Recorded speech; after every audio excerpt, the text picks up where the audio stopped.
So then we have finally one more site that we wanted to pick. And this site is personally very important for me because this site was discovered by my Russian professor who was digging in northern Afghanistan at a site, and you will laugh at the name of the site. The site's name is Tala Tepe. And what did they find at Tala Tepe? Was it in the 70s? Yes, 1978, 79. They found a lot of tala. They found 20,000 pieces of gold. So this was a huge discovery. But this discovery was made in the middle of the winter. From 1978 to 1979, they excavated. It was freezing cold. Their fingers were cold. They had to excavate very quickly. By 1979, they had to quickly bring it to Kabul because, of course, Afghanistan was falling into... It was not safe. It was not safe. It was falling into chaos. They inventoried these objects. They never had a chance to study them. They never had a chance to exhibit them in 1979, and they put them in boxes. This professor, his name was Sarinidi, he went back in 1982, and he took photographs of them. He made sure they were safe.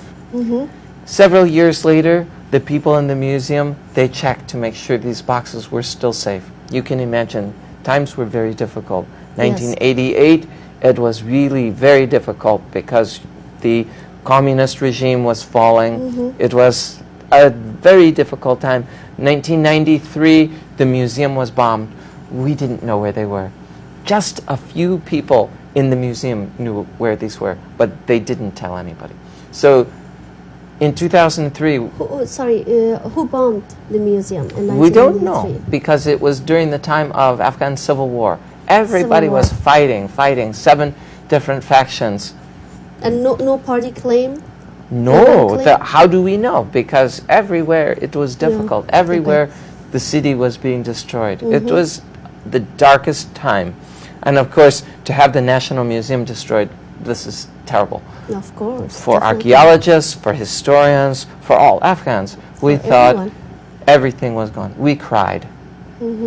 But we didn't know that they had hidden the treasures before that. So the treasures were actually safe.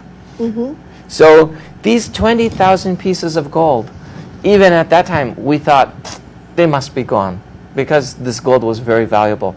Were they sold? Did they melt the gold down? Did they steal it? Did they take it to Russia? All of these things. Everybody said all of these things. We didn't know which way, which way. So believe me, when we started to open the boxes, can you imagine seeing the first evidence that this gold was safe in Afghanistan? Wow, that's really great. We have just a few of those golden objects on display here, thanks to the generosity of Afghan government to tell the world this amazing story. So you will see in San Francisco these 4 collections, the collections from Tala Tepe, from the Bactrian gold, the archaeological finds from Merchant's Warehouse, from the site of Bagram. We want to teach the world about the history of Afghanistan. Both the difficult parts when the museum got bombed, but the good parts about how the treasures were safe. So we have these 4 collections, and we hope it really helps people have a new, better understanding of Afghanistan. Of course, great. After this interview, we all have more information. So the video was excellent. It was really great, just wonderful. And I think that this is the first time that it has been broadcast, so you have a premiere. So we are the first. Yes, you're the first. first. So I'm so lucky. You are really lucky. Thank you. So it was great to see it. And we saw so many great people in the beginning of the film. We saw the Minister of Culture,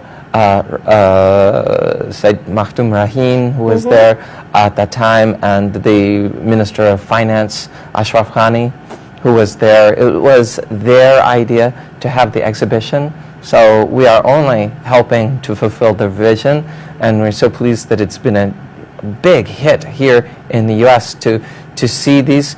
Can you imagine more than 220,000 people saw this exhibition in Washington, D.C.? So this year. 2008. Just this year, just in 3 months we saw that. So now we expect to see a lot more people to see it here in California. So it's going to be great.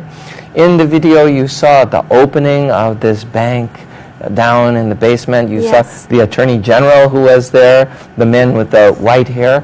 He was actually the original Russian excavator, Viktor Sarinidi.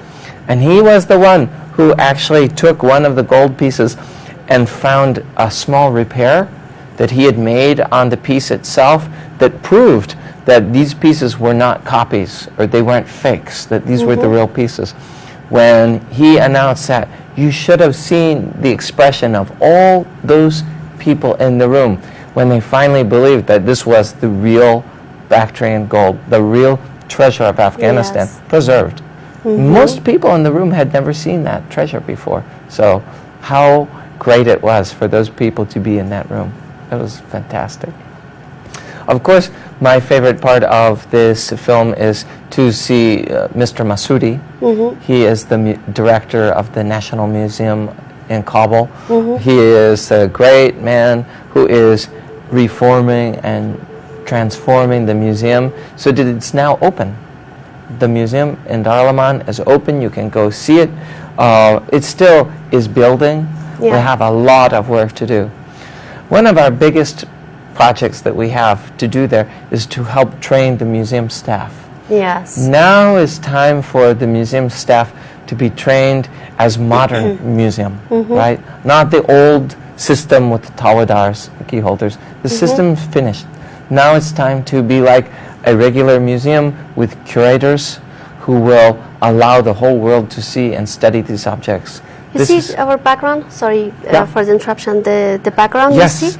This is the design of the new museum. Oh, that will be fantastic. Yes. If they will be able to build that, these great treasures that will go on display will be put there.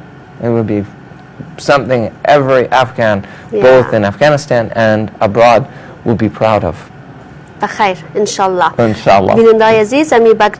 Okay. Yeah, that's great. Great. So thank you so much. Sure. And I still have a couple of questions to ask you. Are you planning to go back to Afghanistan and when? Of course, I will always go back to Afghanistan. I think that part of my heart is in Afghanistan, in Kabul. I have so many friends, people, so many things to do with the National Museum. Someday, I actually hope to go back as a real archaeologist to go dig in Afghanistan. Oh, we still have a lot of work.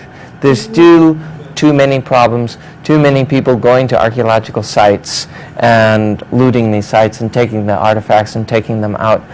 I do hope that we in the West, in the U.S. in particular, will help return some of the ancient antiquities that were not legally taken out of the country and be returned to Afghanistan. So my next trip, I hope, inshallah, will be to take some of these items that are part of Afghanistan's culture, part of Afghanistan's culture and ancient history, and return them to the Afghan people, return them to the National Museum. So they know that we here in America, we also care about Afghanistan's culture, that we want to help return these treasures to Afghanistan. So this will be a great challenge. I hope this will be my next trip. Oh, بخير, inshallah. Inshallah. And what do you think of the Afghan people? They are so wonderful. You already said. I already told you that. But you know why I like Afghan people so much is because Afghan people are the descendants of the original Silk Road. You know, they are the merchants, they are the artisans who created these great treasures. It's like the whole world all put together. And when you go to Afghanistan, you see people with light hair and dark hair, with light skin and dark skin, with light eyes and dark eyes. I think a lot of people are amazed because they think, well, you know, all Afghans look alike. And you will see it's absolute melting pot of all these people who came through Afghanistan from east and west, from north and south. It's the original melting pot. Like America is a melting pot today, Afghanistan has been a melting pot. Everybody coming in and always becoming Afghan. Are you planning to write another book? I would love to write a book.